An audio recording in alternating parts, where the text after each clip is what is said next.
지난달 서울 시내의 한 산후조리원에 근무하는 간호조무사가 결핵 판정을 받아 돌보던 신생아들까지 감염시키는 일이 있었는데요. 하지만 당초 검사 대상에 포함되지 않은 신생아가 결핵균에 추가로 감염된 것으로 YTN 취재 결과 확인됐습니다. 메르스 사태에 이어 질병관리본부의 초기 대응 문제가 또다시 도마 위에 오르고 있습니다. 취재기자 연결합니다. 우철희 기자. 네, 사회부입니다. 네, 원래 검사 대상에서 빠져있던 신생아가 감염된 거 어떻게 된 일입니까? 네, 문제가 된 곳은 서울 은평구의 D 산후조리원입니다. 앞서 지난달 24일 이곳에서 일하던 간호조무사 54살 이모 씨가 결핵 양성 판정을 받았습니다.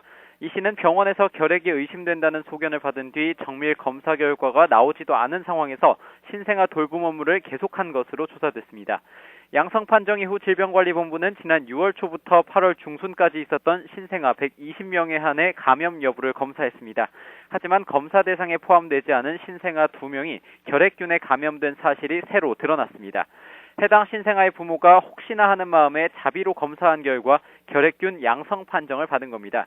때문에 질병관리본부가 역학조사 기간을 잘못 설정했고 실제로는 훨씬 더 많은 감염 신생아가 있을 것이라는 우려가 제기되고 있는 겁니다. 이에 대해 질병관리본부는 감염병 관련 지침에 따라서 대응했을 뿐 잘못된 조치는 없었다는 입장인데요. 현재 질병관리본부는 부모들의 항의가 이어지자 부랴부랴 조사 대상을 지난 4월부터 머물렀던 신생아로 확대한 상태입니다. 네, 뿐만 아니라 또 다른 부실 대응 의혹도 일고 있다고요? 네, 그렇습니다. 크게 세 가지로 나눠볼 수 있습니다. 먼저 감염자 수를 고의로 축소했다는 의혹입니다. 검사 대상 신생아 가운데 애초 질병관리본부가 밝힌 감염자는 13명이었습니다. 하지만 해당 조리원에 머물렀던 부모들은 자체 조사한 결과 감염된 신생아가 20명이 넘는 것으로 집계됐다고 주장하고 있습니다. 두 번째는 결핵을 옮긴 간호조무사 이 씨의 실제 업무 복귀 일자인데요. 부모들은 질병관리본부가 밝힌 8월 1일이 아닌 7월 14일이라는 입장입니다. 질병관리본부가 관리 소홀에 대한 책임을 면하려고 일부러 복귀일을 늦췄다는 겁니다.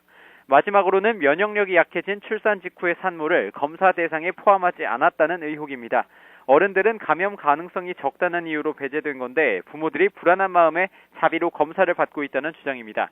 앞서 질병관리본부는 메르스 사태 때 안일한 상황 판단으로 사태를 키웠다는 강한 국민적 비판을 받았었는데요. 별반 다르지 않은 대응으로 결핵균 감염과 이로 인한 불안감을 키우고 있다는 지적이 일고 있습니다. 지금까지 사회부에서 YTN 우철입니다.